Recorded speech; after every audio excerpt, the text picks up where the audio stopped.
folks, Mark here. I'm in the trusty Mazda CX-9 mobile RC airplane hangar and RC crawler garage.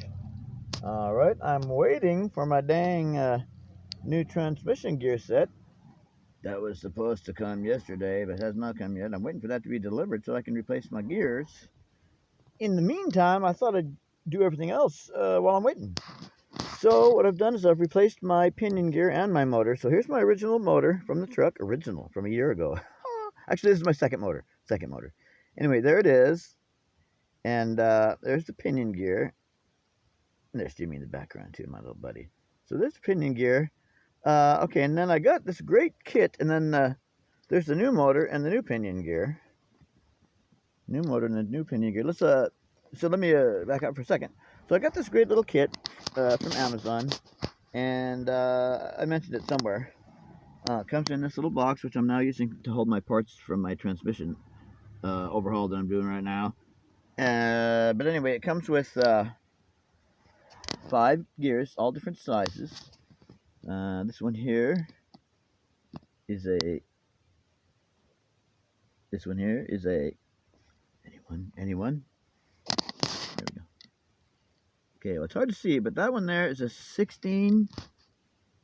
Excuse me, it's a 15. These gears, you know, most of you probably, a lot of you already know this stuff, but on each of these gears, at the top it says 32P. Is that right? Gosh, I can't see. Oh, yeah, at the top it says 32P, and at the bottom it says 15T. The 32P, for those of you not aware of it already, the 32P is the shaft size. So we got that, and if you look in your Axial manual, it will tell you the exact size pinion gear you need, which is the 14 tooth. So this is so again, the first one there is a 30. What am I trying to do here? Now I'm knocking things on the ground. Okay, so the first thing is a 15. The first one's a 15 tooth.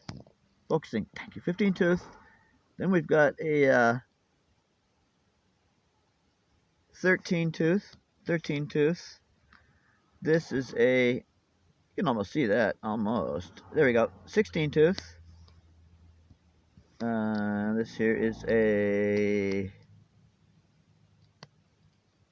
it's upside down. There we go, sorry about the camera drifting off into unknown places. And this is a 12 tooth. Okay, and then what I need is a 14 tooth because I looked it up in the manual. So we'll just take a look side by side just for fun at these two motors, one with the original pinion and the other one with the new pinion. And alright, so I've lined up the two motors together like this. Let's make it better. Let's do it. What's the best way to do it? Like that. Yeah, focus. Get my hand out of the way, focus. Then will you focus now? There you go. Alright, folks, so I've got the two motors lined up side to side. Let me adjust that slightly.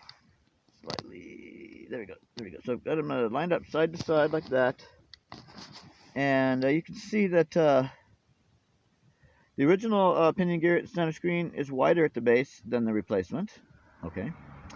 Also, and I've installed the new pinion gear on the new motor so that the gears on the pinion gear will be in the same position when they meet the transmission as original. So there's a little bit less of a gap here than here, but that less of a gap is what I needed to put the gear teeth themselves in exactly the right position as on the original motor.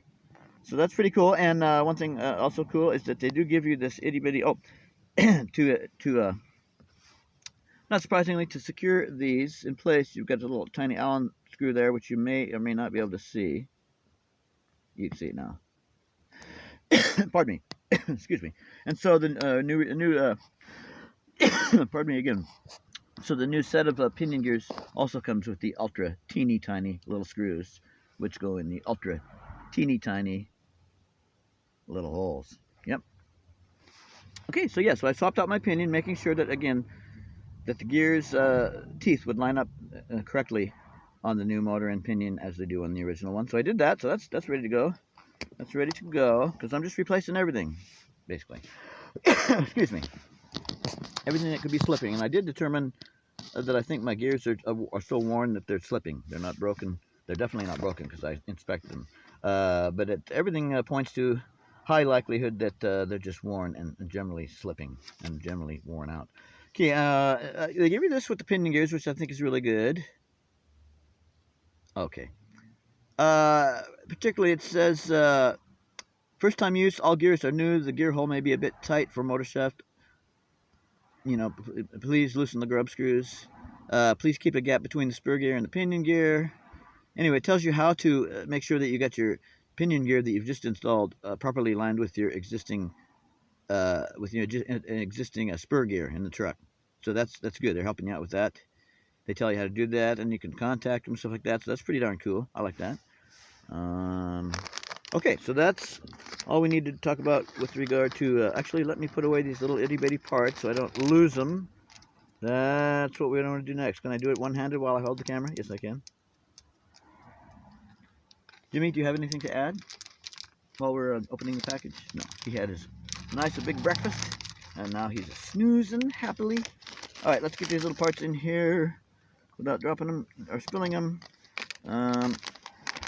All right, so I'm waiting for the alert on this phone right now. That's what I'm using to film this. I'm waiting for the alert that says my new steel transmission gear set has been delivered. So I'm waiting for the message that my new steel transmission gears have been delivered. Anyway, you get the tiny tool with those, as I said. Don't want to lose that. That's for dang sure, because that's a small one. That's a hard one to find in the toolbox and whatnot. So we'll seal this back up. Okay, and then only a little tiny bit more to talk about on this video. Then the next video, we're going to actually do the gear swap out, and that'll actually finish it, this little series. Okay, so we got all of our cool stuff there. Now over here. Okay, so the next thing that I had to do is this was held on there with the Allen screw in the center. So I loosened the Allen screw in the center so I could pull this off. Okay, and you can see the gears to the right and the shaft's coming off to the left. So I did that, and I put the screw back in there so I won't lose it. And I'm going to put this in my little box of cannot lose parts, like that. Alright, safe and secure. All the little screws and stuff are in there safely. There you go. Alright, so, okay, so now that we've removed, look how rusty everything is. Everything's really rusty. What does that tell you? Needs to be replaced. Alright, so we removed that shaft, and now that frees things up, which will allow us to remove this gear. And we're going to go ahead and remove these gears. Okay, so once we, on the first one, on the main gear here, once we've removed the shaft from the other side, then all we got to do is this. Actually, take two. All we got to do is this. There we go. It comes out. Okay, so some of that, now let's see. If I look at this, now it looks like this is even. It looks like everything about this is even, so that you could put it in either direction, and it wouldn't make any difference. That's what it looks like. Nonetheless, I'm going to kind of remember that I took it out this way, and so we'll lay it down with that orientation to remind myself of that. So, yeah, now see all that rusty color there? I believe that's gear dust that has coated everything, including the shafts and the gears themselves. And it's also coated, well, you can see right here, it's coated the interior of the transmission. You know, the transmission housing is really coated with that, right? Really coated with it. It's rust colored. It's I believe that's a gear dust from 1 year of hard use on this transmission. I think that's all the gear, all the metal shavings that have worn off the gears and collected on the inside of the transmission case and everywhere, and then oxidized, aka rusted. So that's another thing, that an indication that tells me let's replace everything. Okay, so let's see if the second gear here will just pull right out. I don't know. I don't think it will, but it might. Let's see. It does! Is it? I think so. There we go, it does. Alrighty. And again, I can't find any damage on these at all. Anyway, I'll put that one there. Oh, we're getting to the guts of the truck. Rusty gears. Okay, and then one more to do. Right here, focusing. Thank you. Alright, here's the last one here. We'll just see if we can pull that out. Oh, no, we cannot. Okay. I know why. We got to go back into the transmission on the other side and open that up. Okay, let's do it. Let's do that, people. All right, so holding my camera with my right hand, working on my truck with my left. Now, fortunately, I've got these really loose. And also, fortunately, I've got The Allen wrench I need, pretty handy. I think this is it right here. A bag of tools and stuff here. Come on, out. Sorry about that. Camera's drifting off into Nowheresville. Alright, come on, out of there, dang you. I say to myself, why don't I lay out my tools before I start the video and just be really prepared? Oh, okay, we'll try that. Okay, here we go. So now we're going to take off the back here. Pardon me once again. Oh, we got focusing. That's fantastic. Alright, so we'll go in here like this. And we'll remove this. I've been inside this truck a few times now in the past year, replacing stuff, and so I'm getting to know it pretty well, so that's cool. And I'll tell you another thing, in my opinion, and from my experience, this here Axial truck is quite particularly easy to work on, really. I had a lot of Red Cat trucks, and they were crawlers, and bashers, actually. And my Red Cat Wendigo, boy, that was a bear to work on. Oh my gosh, everything was extremely difficult to get to. Super tiny screws and everything. So we'll pull out, pull out this. Out. Turning and pulling. Okay, there we go. I'd like to keep, we're going to put that back in the cover in a second. Let's put there so I'm getting lost. Okay, now we got this other screw to take out right there, which is a regular size. I had to use a hodgepodge of screws here because I have a real talent for losing screws. I could have a bunch of screws in a little tray, turn around, come back, and half of them are gone. Alright, let me hold this like this. You can have a close-up of the paper towel, which ought to be fascinating. Let me put this on hold. Pause for a second. Be right back. All right, folks. Now we're good to go on this. We'll go ahead and pull the cover off. It's about ready to fall off. So pull the cover off. There's more of that rusty dust. Rusty dust.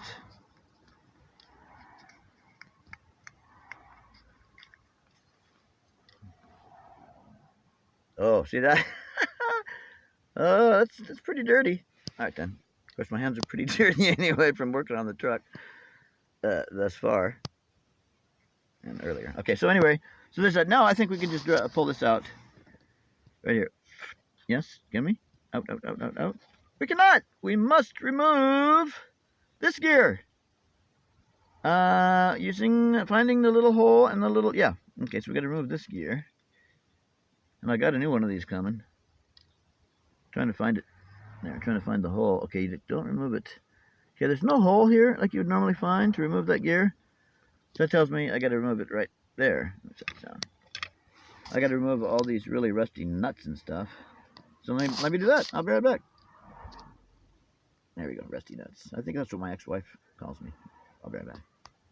All right, folks. So right now I'm removing this nut here, which is decreasing pressure on this spring, and I have to make sure, of course, that the spring doesn't spring off to parts unknown. So I'll be right back after I got that nut removed all the way. Be right back. All right, folks, I hit one of those little roadblocks. It happens to us hobbyists sometimes.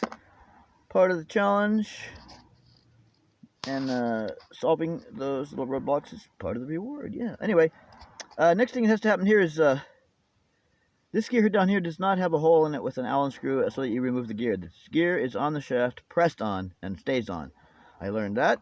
And so I had a heck of a time doing it, but finally by taking some motor oil and putting it right there, center screen, where the shaft meets the washer, I put some oil, and I used this screwdriver, and I gently tapped it in between the washer and that sticky surface there, which I don't even know quite what that does. Maybe it just pads it. Maybe just a padding between the metal piece and the gear. But anyway, I finally got that pried loose from there, so that we can now remove this. Let me get my trusty screwdriver here again. All right, so now we ought to be able to get this out of there. Oh, we're trying to get this off, aren't we? Yeah. One-handed auto repair.